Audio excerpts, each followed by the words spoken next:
Torahbox.com pour la diffusion du judaïsme francophone vous retransmet un enseignement du Rav Yosef Chaya Bergel. Bonne écoute et bon limoud.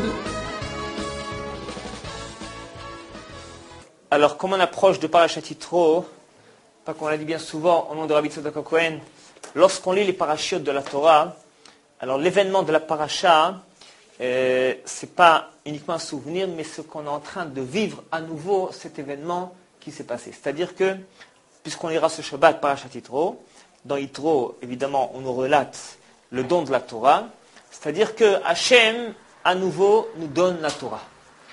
Et il faut s'y préparer. C'est-à-dire que ce qu'on va recevoir, on peut à nouveau recevoir cette Torah pendant Parashat Yitro, Shabbat Yitro. Ça dépend de notre préparation.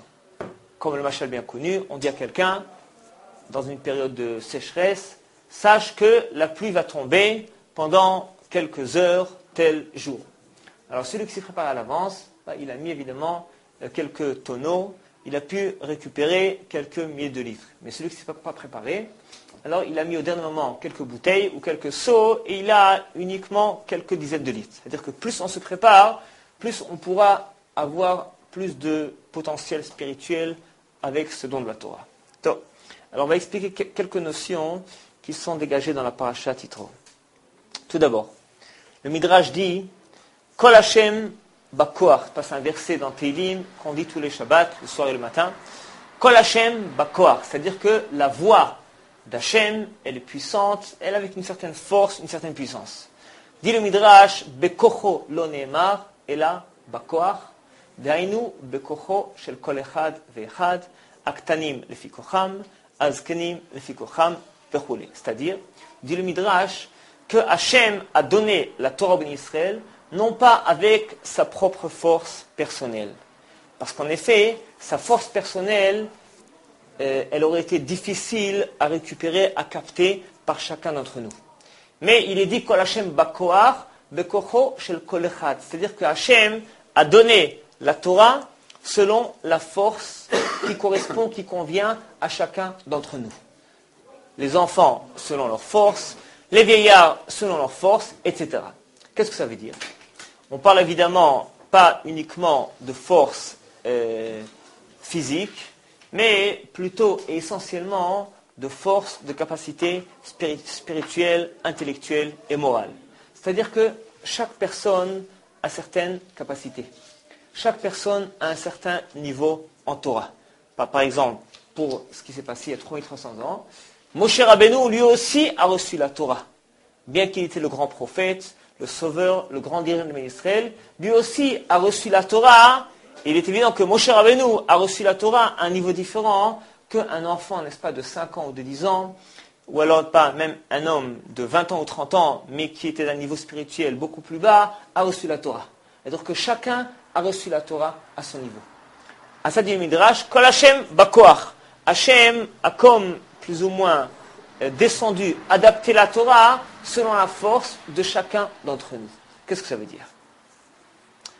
C'est bien souvent, on a l'impression, n'est-ce pas, des fois on se dit, bon, la Torah c'est bien beau, elle est belle, elle est extraordinaire, c'est intéressant, c'est passionnant, il y a beaucoup de bons conseils, beaucoup de sagesse, beaucoup d'intelligence dans cette Torah, mais cette Torah, des fois on a l'impression qu'elle était adaptée au Moyen-Âge.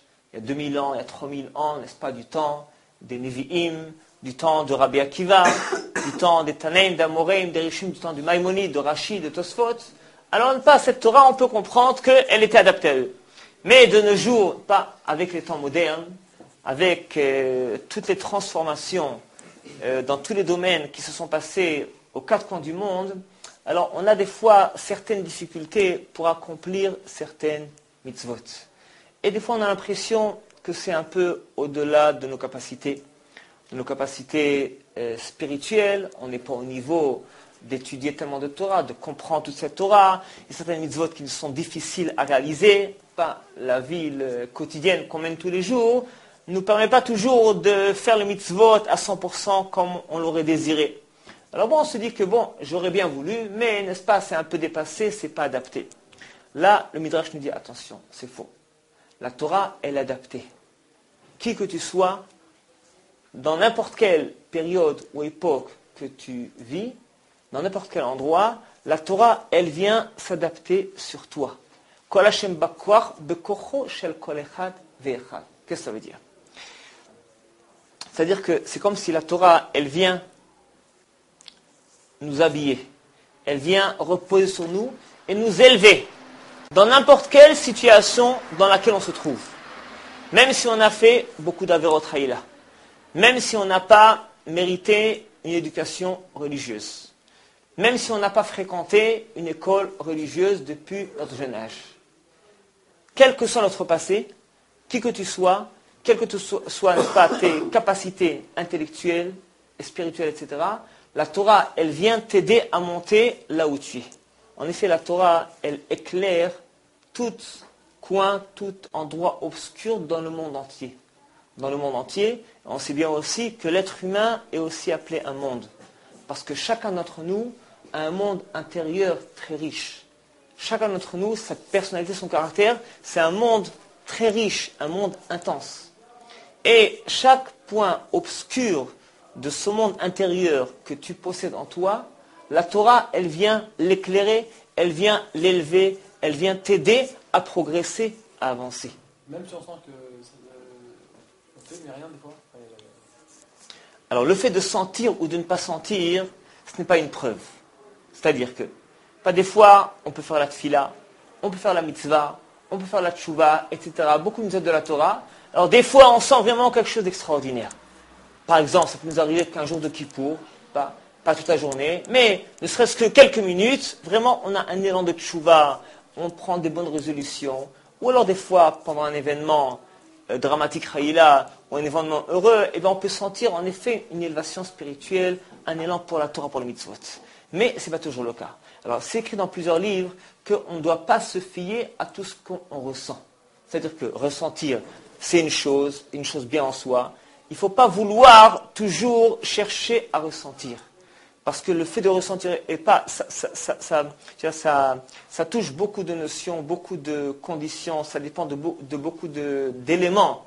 Mais ce n'est pas une condition pour bien faire la mitzvah. D'ailleurs, c'est écrit que dans certaines conditions, faire la mitzvah sans rien ressentir, ça peut être certaines fois bien plus apprécié au ciel que tu fais la mitzvah alors que tu es plein de joie, d'allégresse, de sentiments. Pourquoi? Parce qu'évidemment, si je ressens, si je sens que j'ai fait une belle mitzvah, si je suis heureux de faire la mitzvah, si je me sens satisfait d'avoir réalisé ce qu'Hachem voulait de moi, évidemment que c'est plus facile, ça me pousse, ça me donne un élan d'aller encore plus de l'avant.